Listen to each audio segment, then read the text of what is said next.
everyone, and welcome to the program. This is Politics Today, live on Channels Television. I'm Sean Kimbaloye in Abuja. Tonight, our attention is on the issue of subsidy and some of the controversies that it has generated over the past few years. There are warnings, though, that if it is removed, there will be trouble, but it appears subsidy will have to go sometimes. Well, when will it go? Maybe in the middle of this year, as government has said. But what should Nigerians be expecting? I will give you all the details tonight because it's a big issue. And how will government handle it? That's a major talking point tonight. Plus, we'll be talking to INEC on their preparations for Ekiti or Osun elections in the face of the amendment to the electoral law. Well, it was said that Bola Tinubu said there is an expiration to PVC. How true is that? Although he's come out to say, although he thinks he made a mistake there. But we get to all of that tonight. Don't go anywhere. It's a full package in this hour of the show for you. But first, let's check out some of your political roundup stories.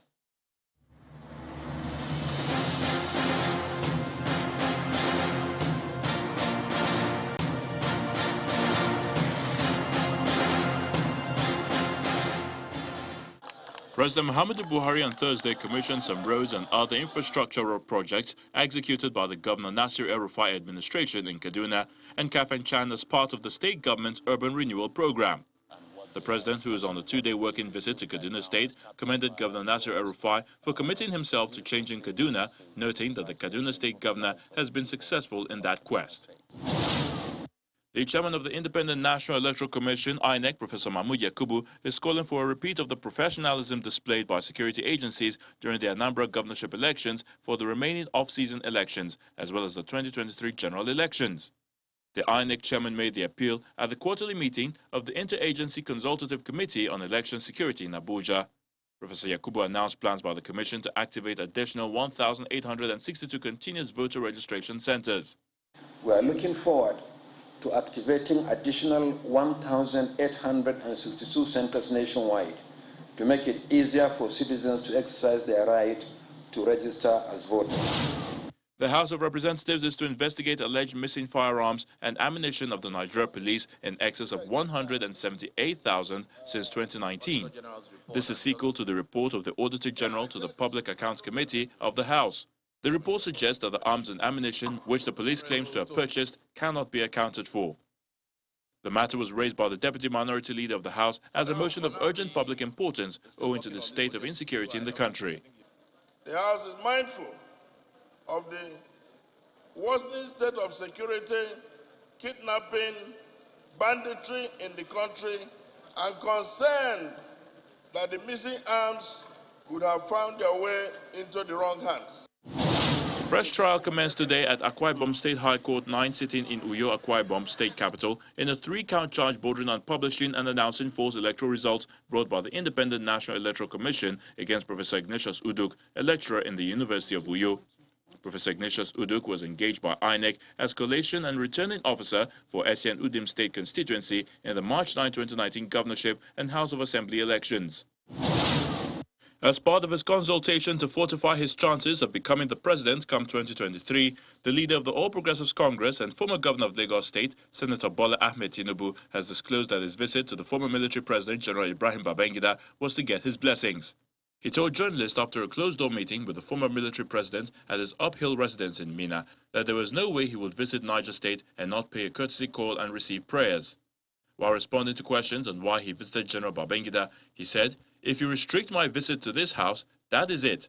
Generally, I came to Niger State to commiserate with the governor and the people of Niger State. And so, I can't stop by without paying a courtesy call to the enigma General Ibrahim Badamasi Babangida, retired."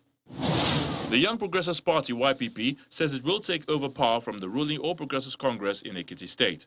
A governorship aspirant of the party, Adebowale Ajayi, stated this while briefing journalists at the party secretariat in Abuja ahead of the forthcoming Ekiti governorship election.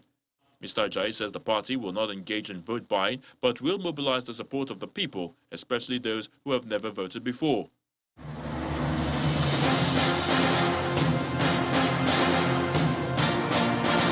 Thank you so much, everyone, for staying with us. I think it's a good time for us to get into perhaps your biggest story in the land today. Well, it was a debate that preceded the present government, and some top officials in this present administration had said subsidy on petrol is a scam and it needs to be scrapped. But years down the line, it is still with us. Nigerian government pays subsidy on every drop of petrol consumed here on Nigerian soil, but there are fears that if the subsidy is removed, fuel price will go up, thereby leading to increased hardship on Nigerians. Those are some of the positions of many experts. Well, let me allow you to listen to a former head of state, Abdulsalami Abubakar, who at a lecture today warned about a possible removal of fuel subsidy. Take a listen to General Abdulsalami Abubakar, who gave a lecture today in Abuja. The result is a continuing rise in the prices of food items beyond the reach of many Nigerian families. On top of all this, Your Excellencies, fuel prices are expected to rise significantly in the coming months, as announced last November by the NNPC. We all know when this happens, as the government has planned, it will push many millions deeper into poverty.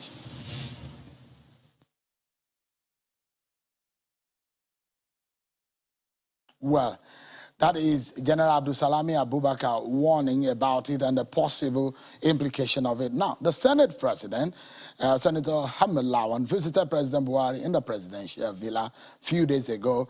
And after the meeting, this is what the Senate President said. Take a listen.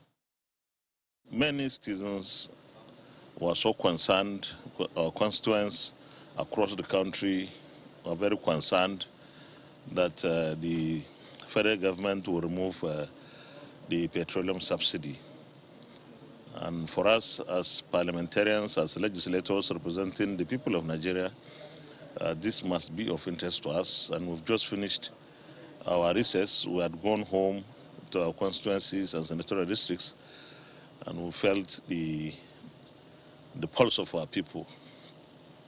And I found it necessary to visit Mr. President as the leader of our government and our leader in the country to discuss this particular issue of concern to Nigerians. And I'm happy to inform Nigerians that Mr. President never told anyone that the petroleum subsidy should be removed.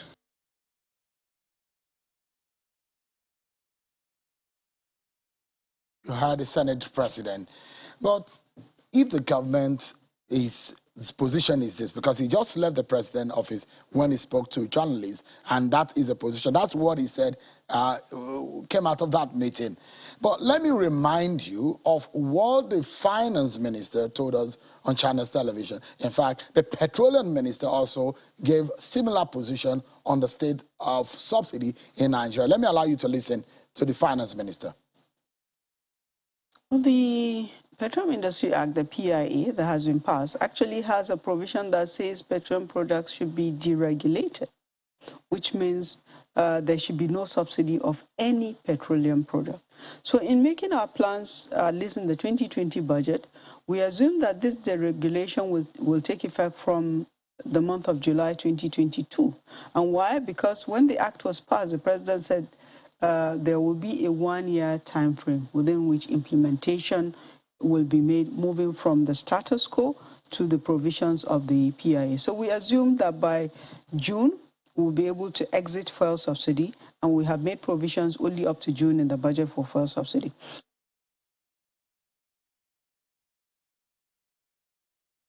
That was the finance minister sometimes last year around November, right here in this studio, when he said June. That is the date, don't forget, because the PIA has also a regime, has a timeline for it to kickstart. Well, it has even started because the board of NNPC and all of that are being constituted, and all of these things are also in place. So where do we go from here? The petroleum minister on Channels Television. I also said the same thing, similar to the position of the finance minister. Don't let me take you to that because it's somewhat the same position.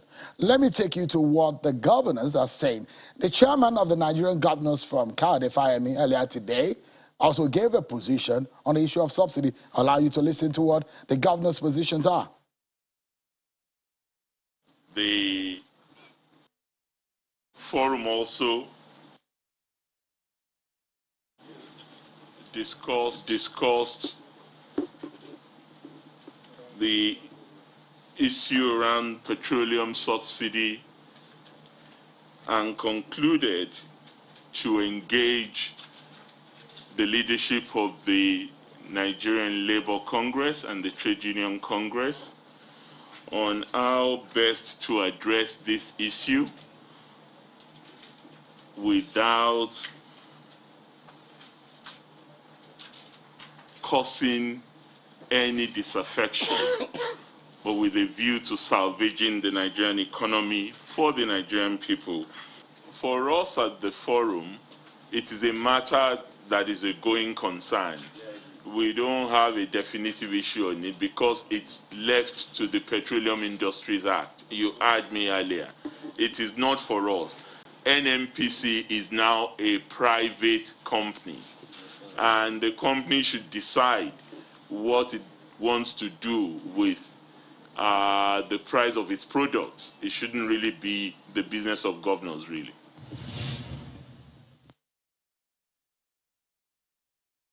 That's the chairman of the Nigeria Governors Forum, Cardiff IME. But let's get down to it, everyone. What are the issues for this conversation, everyone?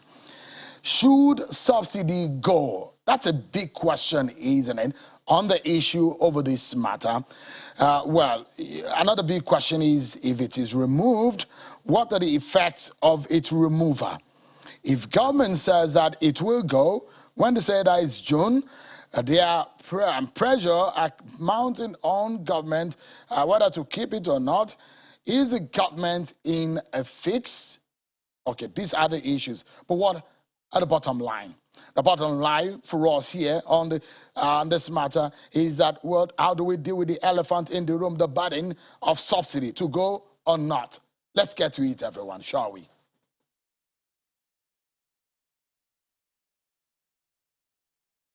I have joining me tonight the president of the Nigerian Labour Congress, Mr. Ayuba Waba. Thank you so much, comrade, for joining us tonight. Well, thank you, sir, for having me. Now we've come to it. A lot of us knew it from last year that this year will be a year that will see a lot of labor-related activities because there are a lot of issues that have lingered up until we crossed into 2022. The doctors' issues are there. The teachers, the nurses' issues, all of these issues are there. But on top of that is the average man issue, which is the issue of the fuel subsidy. Now, we know for sure that since the PIA regime came upon us, something drastic will happen. And it's a matter of time, isn't it, Mr. Waba, that subsidy will go. But the question is, when? Now, let's begin from the surface. Should subsidy go or not, Mr. Waba? Well, first, let me start the conversation with what is actually referred to as subsidy or deregulation, which I think is a term that is like a carryover from the military, because this issue actually started from the military before we then came into democratic rule in 1999. Every government have used interchangeably these two words. But let me understand, let me try to shed more light on this issue. First is that we are an oil-producing country. And therefore, it entails that we have a comparative advantage when it comes to the issue of petroleum products. What we have failed to do is actually to try to utilize the opportunities that we have. And that is the refining of those products for domestic use. We have no reason whatsoever to actually depend 100% on the importation of refined product. This has been the argument. I was going to say let me also look at I was going to say, Mr. Waba, oil-producing country without a petroleum refining facility. Yes, let me come into the conversation because let us interrogate the issue properly. Because you remember that there was a time in this country, and it's not too long, I think 8 years down the line, when the crude oil was selling for a barrel is being sold at $100 per barrel. And you remember that time, the issue of subsidy also came in. And at that time, we were selling PMS at 17 naira per liter, between 65 and 17 naira per liter. And we are told that there is full deregulation. What we are now calling either subsidy or deregulation is actually the price we are paying for the continuous devaluation of our currency. Let us understand that clearly. Because if it's about the price of crude oil at international market, today the price of crude oil at international market is $88 per barrel. And when you compare from where we are coming from, where the PMS was then sold as between 16 naira per liter and 17 naira per liter, and they said it's because the price have gone up. And now we are at the same level. The price of crude oil is $88 per barrel, and yet we are talking of increasing the price. What is the reason? The reason is simple. Our currency have continued to be on a free fall, and therefore at every point, this issue will come up if we are not refining for domestic use. So it's a vicious cycle. Who is to blame? Certainly, government should be blamed. We have every reason not to import refined products. We have 4 refineries that are moribund. Those refineries are new, they are not old. Because today in India, we have a refinery that is 100 years old. Refineries can be refurbished, refineries can be upgraded from one refining capacity to the another. This can be done. So those refineries are not old. Deliberately, they are made not to work. Just because there are a lot of incentives. Who are these people that are making it not to work? You know, those that are responsible in fixing those things. Those refineries ought to be working. But as we speak, a lot of resources have gone into its revitalization, and it's not working. Then people will come and tell us, you need to pay more, you need to import. We have no reason. Could it be, I mean, this is just a question to you because you've been in the system, so you will know better. Yes. Could it be those that are benefiting from the subsidy are the ones that are not making it work? You made reference to those who are not making it work, the refineries, that is. It can be part of it because it's like a chain. Many are actually benefiting from it. Those who are those importing, you may ask the question. And who are those determining the price, you can ask the question. And you know for sure that people are benefiting. If not, there is no reason, as I said.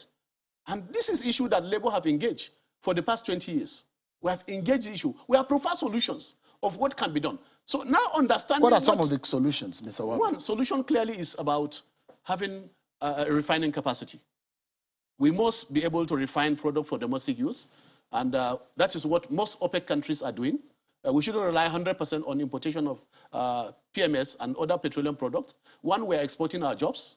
Not only exporting jobs, we are also imposing more burden on many, many Nigerians. In fact, we can take over the entire West African market if we're able to refine product for domestic use. Secondly, we have also apologies, just on that note, yes, those refineries that the government says is working to fix and is getting some partners to get them working, how good is that news to you, to your ears? Well, basically, the news we have had is that we started with one, the Port Harcourt refinery, which I think from the information is that is going to be working possibly next year.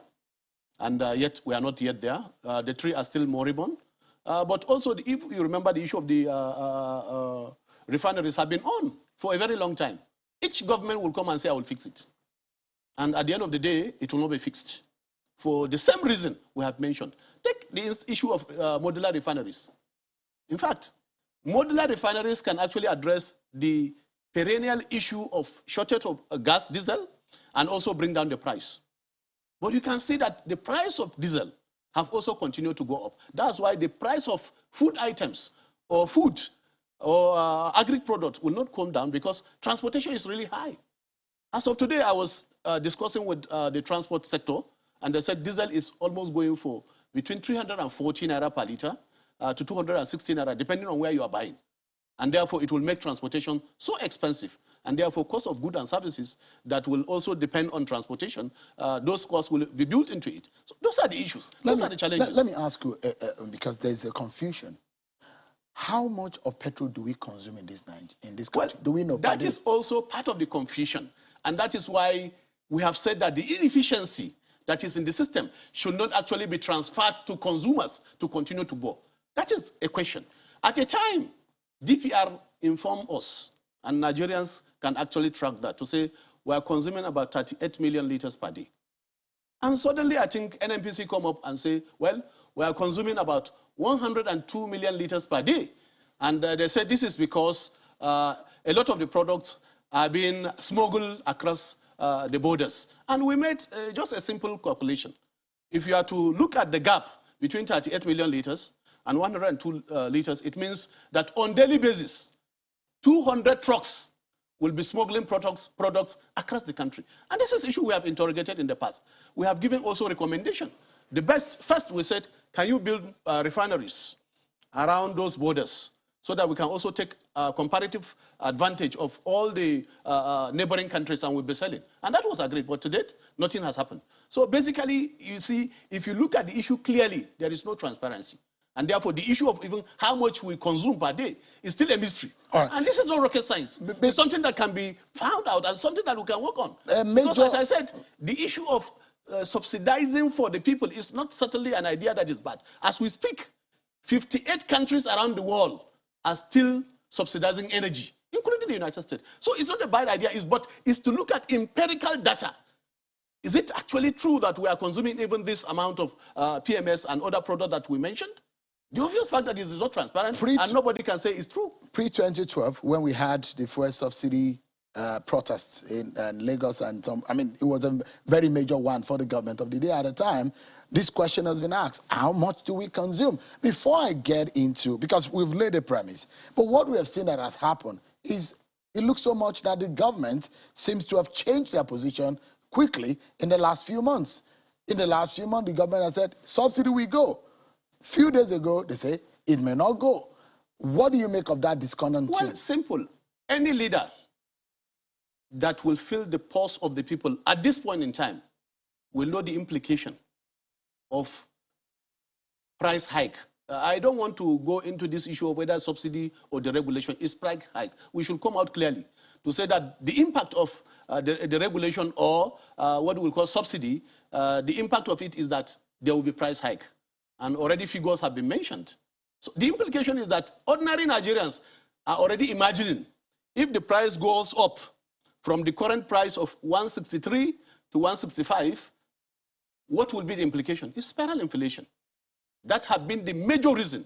And it might affect food prices? Everything will be, almost all yes, commodities. And it will impact on all Nigerians, except the government said that they have some strategy to cushion the effects. It's better said than done. Let me tell you what happened in 2016. In 2016, when this issue also was discussed, you remember that is what brought about the issue of the minimum wage. We also discussed the issue of compressed natural gas to actually drive, we convert vehicles, so that we'll then reduce the number of vehicles that will even be using PMS. As I speak, many countries have adopted this policy. One of them is Cote d'Ivoire. Cote d'Ivoire, as we speak, they have 10,000 vehicles that have been converted and they're using compressed natural gas. You know that in the whole world, Nigeria has the highest, one of the highest reserves of natural gas in the world. I think only second to Russia. The second one is, even within the context of Africa, Egypt has 38,000 vehicles converted to use natural gas. I remember that conversation, about 260 billion was actually committed to the issue of conversion of vehicles, particularly the ones that use diesel and even some petroleum products, to drive that process and then come back and give us... billions are spent, but nothing is on the table. And so, that's why everybody is concerned, and particularly organized labor. We are concerned that promises have been made, and we have documentation, we have reports, but none of those promises have been kept. And we are now at the same cycle. So it's a vicious cycle. A critical question here, Mr. Waba. Do you feel that what we are seeing within the government circle, the discordant tune that we're hearing and saying now, it does look like there's a flip-flop?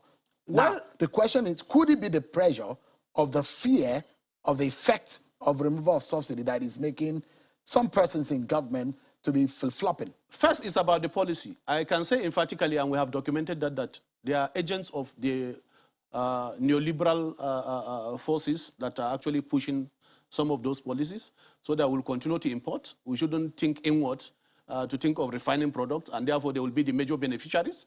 This is one theory, and therefore they will continue to push this idea. How did this conversation start? It started with the World Bank and IMF. They were the first people to make the conversation about whether there is subsidy, whether there is removal. And I remember World Bank said, well, if the people accept.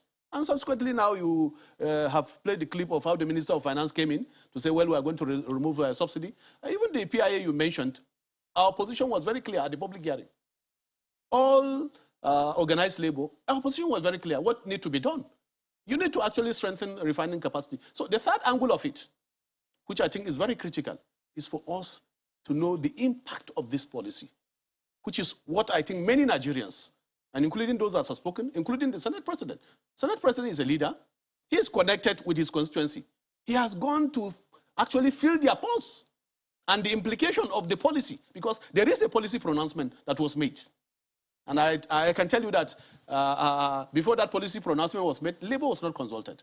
You remember when the price was increased in September 2000, they increased it with about 10 naira, we responded to say in the mix of COVID-19, when other countries are actually giving palliative, are coming to increase the price of this important commodity, it will have an impact. And therefore it was suspended. We also started discussion of what needs to be done. Labour committee position. The meeting ended sine die, and since then nobody was consulted. So let's sort of summarize the conversation and give a headway, because you're an authority and Nigerians are watching, millions of them. They are waiting. Your members, the average Nigerian, that are on the street wondering what exactly will happen after this, and perhaps they are also wanting you to make some policy statement tonight, Mr. Waba. First and foremost, it is a matter of when. It's not a matter of if. Because there is a law effective now, the PIA, that stipulates that with all of the regime of the subsidy and all of that, it can no longer be provided for. The NNPC is a private entity as it is. Government has interest in it. Now, June is the timeline for it. Are we ready for it? Well, for the removal? Every law and every policy must be for the good of the people. If any policy is going to impose hardship on the people, people should resist it. And they have a right to resist it. When that policy pronouncement was made, organized labor met, and we issued a statement rejecting that policy.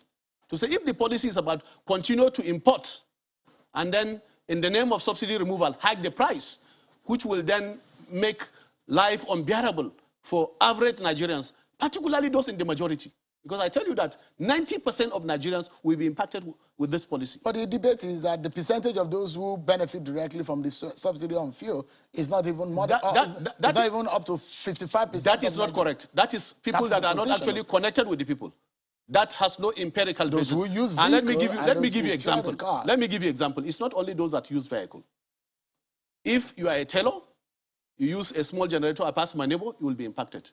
If you ride keke napep, that you carry people, and in all our cities, there is no city that would have less than 1 million keke napep. You can find out.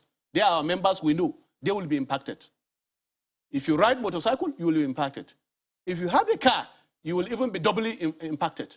The implication of all of this is that it will have a chain of effect, and everybody will be impacted. That's the reality. And that has been the issue over time.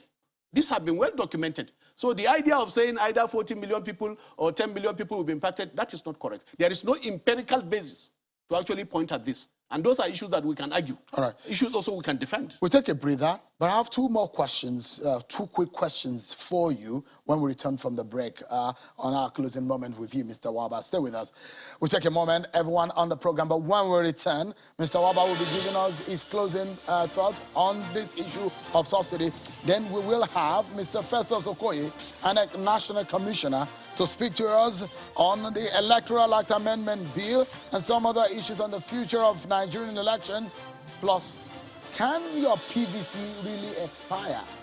Tinubu made that claims. He has recanted, but we hear from INEC whether that is possible. Stay with us, everyone. We'll be right back.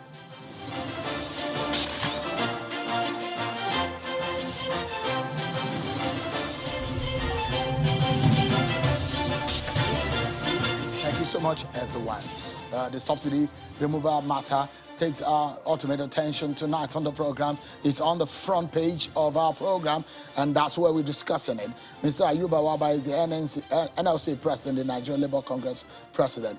If it is removed, what are the implications on the average Nigerian? The food on their table, the money's in their pocket, hardship might increase. These are some of the fears that some experts have raised. In fact, former head of state, Abdulsalami Abubakar, has said so much and warned the government about this. But is the government in a fix? People say it needs to go. We can't continue to subsidize because some people benefit from it. We can't continue to pay billions because we need to build infrastructure with this money. So, Mr. Waba, let's conclude our conversation on this matter. First and foremost, the government has said that they're putting in place palliatives. They are putting in place about the transport subsidy to about 40 million vulnerable Nigerians. That is a reason enough to placate anybody for government's decision to remove subsidy. Is that not enough? Well, basically, I think that certainly is not something that we have discussed, but basically it also will not address the impact of this policy, which I've enumerated earlier. It goes beyond few incentive. It's like robbing Peter to pay Peter, not even robbing Paul to pay Paul. You are being robbed, maybe give him 5,000, and the same 5,000 is used to pay you back. That will not work. It's better we fix the system. It's better for us to address this issue and get a permanent solution to it. So you are rejecting any of the palliatives? Well, basically, I think it's not about a matter of palliative in this case. So it's about looking at the policy and trying to think through and see what best can address this problem once and for all. I assume the president is watching and members of cabinet are watching right now. Yes. Well, you're telling them that for June, dates set for the removal, they should not do it. Well, at the negotiation table, we have agreed what needs to be done.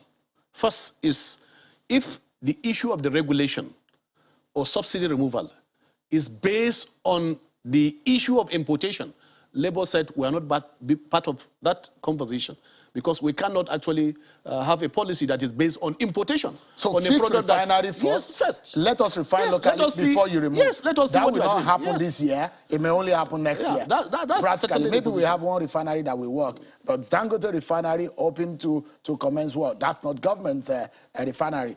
But now the question is that should government remove subsidy from petrol in June? What would Labour do? Well, Labour have already indicated our line of action. First, we rejected this whole policy of continue to import product for domestic use, and now trying to look at how the system is not working and transfer the entire issue to Nigerians. And we have said clearly that there are many options. What we will do, first is, already you are aware, Labour have said 27th of January to make sure that we're able to inform Nigerians. And I'm sure Nigerians are also joining to say that this policy certainly has a lot of implication and is going to push many people into poverty. And basically, these are options we are bringing to the table. If that fails and they said, well, we are continuing to drive the process and also remove the subsidy, the so-called subsidy, I want you to put the word subsidy in court. Then basically also you know what it entails. We have no any other option than also to resist the policy, and basically we have done that time without number. And you shut the country down. It's not about shutting the country. No. When Labour resists, it's tantamount to shutting the country down. Some of those policies. You go to the street, then you withdraw your work. And you have seen that around the world. This is not happening here only. The issue why many Nigerians feel that we ought not to be in this situation is because we have oil. God has given us oil freely. What has happened to us that we cannot even refine it? Take, for instance, the diesel I said. Modular refineries can be built in 12 months, 18 months. Why can't we do that?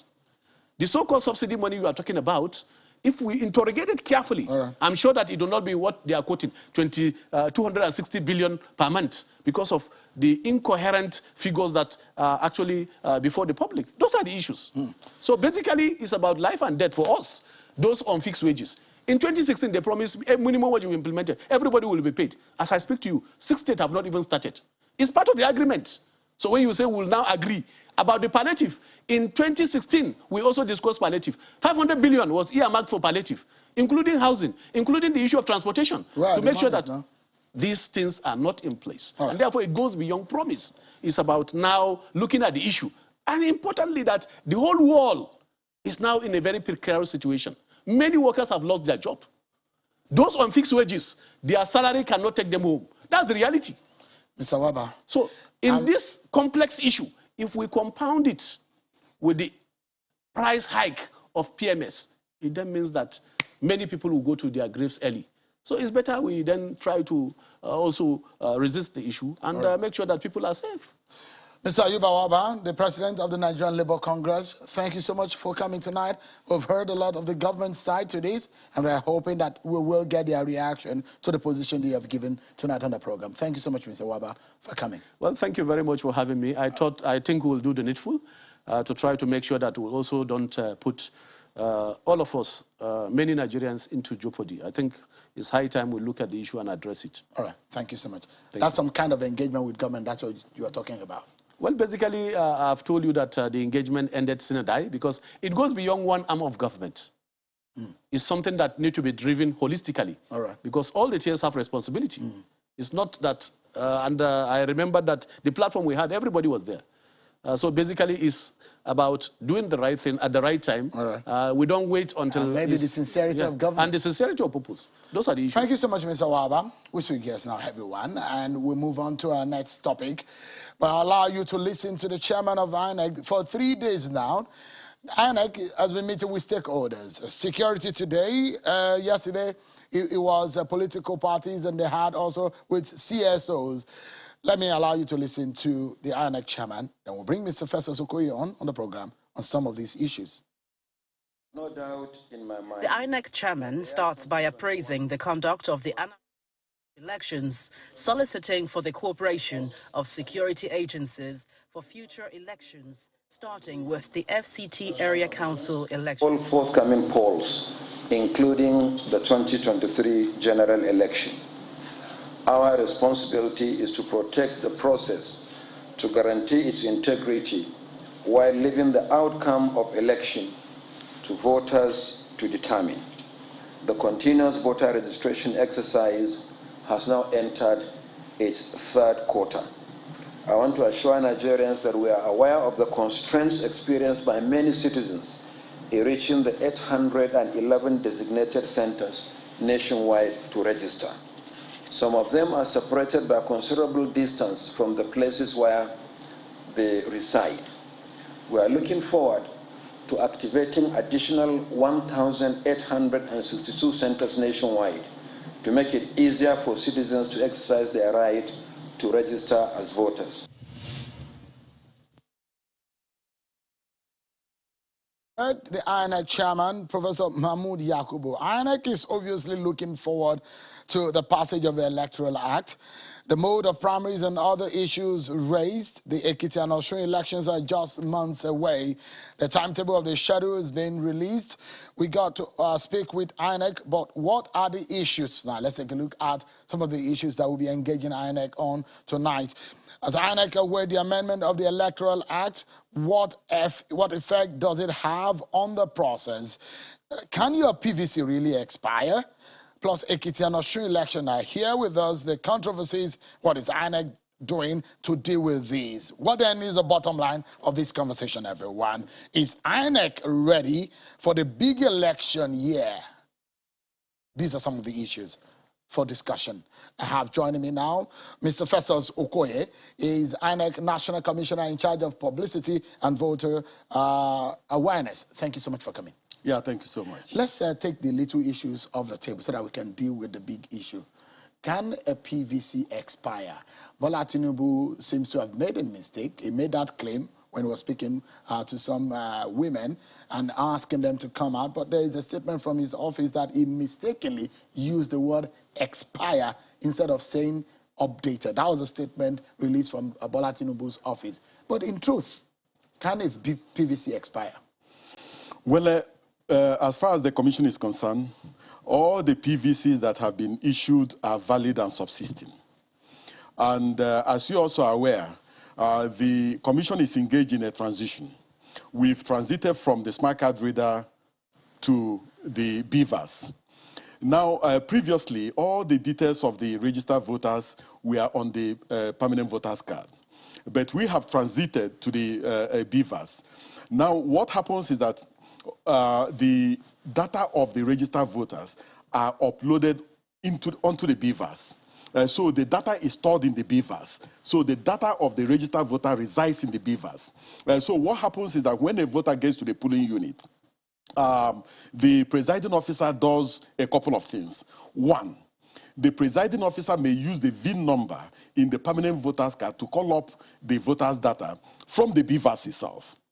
The presiding officer may also use the last name of the registered voter to call up the voters' data from the beavers, or the presiding officer may use the barcode that is on the back of the PVC to call up the data, or use the QR code that is on the voters register to call up the data. So before the beavers leaves INEC's office, the polling unit code has been configured into the beavers, and the data of all the registered voters in that particular polling unit have been configured into the beavers. So the data resides in the beavers.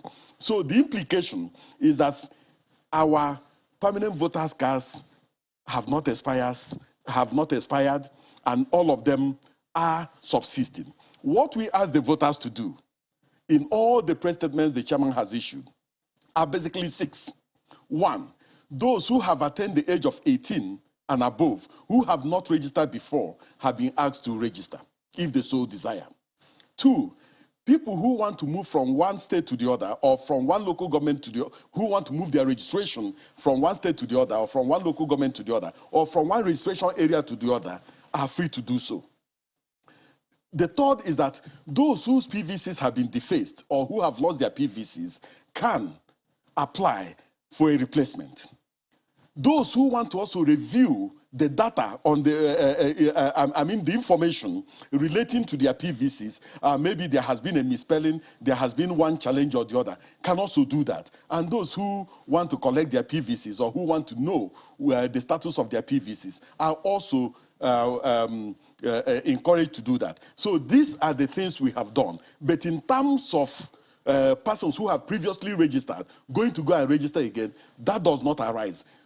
Attempting to do so amounts to a clear violation of the law, and it attracts very severe sanctions. So let's get it clear. Yes. If, for example, I have a PVC that I obtained from INEC in 2015, is it still valid? Can I still use it for the next election? If it's still intact, if you not have defaced? Yes, if you have registered, even if your PVC is defaced, it is still valid. The only thing is that because of the fact that it has been defaced, you want to obtain a new one that is not defaced, that is good. But if you have ever registered with the Independent National Electoral Commission, your registration is still valid because your data is there. Your data has been uploaded into the beavers. So there's no need to go and cross-check.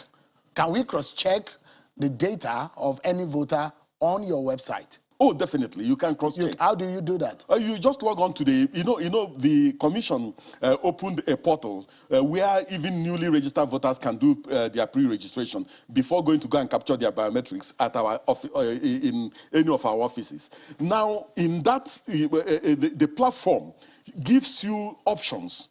So when you get to the platform, you choose either the option of a new registrant who wants to register afresh, or you go to the option of those who have lost their PVCs or whose PVCs have been damaged. You go and interact with the portal in relation to that. Or if you don't know where your PVC is or where to collect your PVC, you go to the platform and interact with the portal. But is there a way, for example, I mean, I used to live in Lagos, I now live in Abuja, and I want to be sure, as soon as I heard Tinubu say, your PVC is expired and I'm jittery, can I go somewhere on your platform to say, Seun Okinbaloye, whether or not my data will pop up on your website? It will pop up. It will pop up. Definitely. So yes. Where can www what? I don't have it offhand. Okay, great. Yes, but you can go to the portal and then and find it. So not like unlike your bank ATM cards that expire after 2 or 3 years, your PVC never expires. The PVCs that people are holding are current and valid and subsisting. Thank you so much for clearing the air. Now, let's get to the bigger issues. First and foremost, I'm very sure you may be happy that the National Assembly has rescinded their position on the the mode of primaries.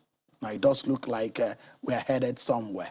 But the big question I'd like to get off the table now is, can you use the Electoral Act, if it's amended, ascended to by the president, for Ekiti and Osun elections? Yes. There are some of the activities that have already commenced have commenced on the basis of the existing law. If a new act is passed and there are some other changes in relation to the Osun and Ekiti governorship elections, we will use the new law to carry them out. And I'll give you an example. For instance, in the bill that is pending before the National Assembly, it provides that if an election has commenced and before the conclusion of that particular election, the candidate dies. In relation to the presidential election and relation to governorship election, it provides that the deputy will take over and continue with that particular election and then appoint a deputy. But previously, that was not the position until we had the Supreme Court judgment in relation to the Kogi governorship election. Now, so it has been inputted specifically into the law. Obviously, when the law is passed, it may not meet the window for the primaries for Ekiti and Osun state election. And so, in that sense, any of the provision for the mode of primary may not be effective. No, the primaries for Ekiti has already commenced. The primaries, the window for the conduct of the primaries for Ekiti started on the 4th day of January, and it will end on the 29th day of January 2022.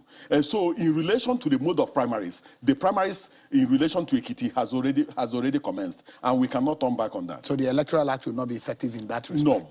But in the area of transmission of a result, whether electronic or not, as captured in the bill, if it's passed, that one can take effect on election day and afterwards. Well, you know, as this commission has pointed out that there are certain things that we have already put in place and we cannot go back on those things. One of them is the use of the beavers for the purposes of voter accreditation. And the second is the issue of transmission of uploading of polling unit results into our INEC result viewing portal. Those ones are valid, those ones are subsisting, and we are going to proceed with those ones. Now, if the new law is passed and the president assents to it, then we will look at it in relation to what can be done, what is feasible and what is not feasible. There are some of the provisions that gives some level of discretion in relation to when they can come into effect and in relation on when the commission can activate them. So the ones that we can activate, we'll proceed and activate them. Then the ones that are mandatory, we have to go ahead with them. The last time I had a conversation with you on these related matters, on the electronic transmission, you said that there is an engagement between INEC and the telcos, and also, of course, NCC, because, you know, this conversation on whether or not there is a capacity for us to be able to transmit the result. And you said there are conversations. Have you solidified that conversation to ensure that we can use the facility required, especially for Ekiti and Osun election? Everything covered in that respect? I think we have passed that stage already. The commission has made its position very, very clear in relation to the issue of transmission of election results and in relation to the uploading of polling unit results into our central portal. The only issue that was on the table was whether we can use electronically transmitted results for purposes of collation of results.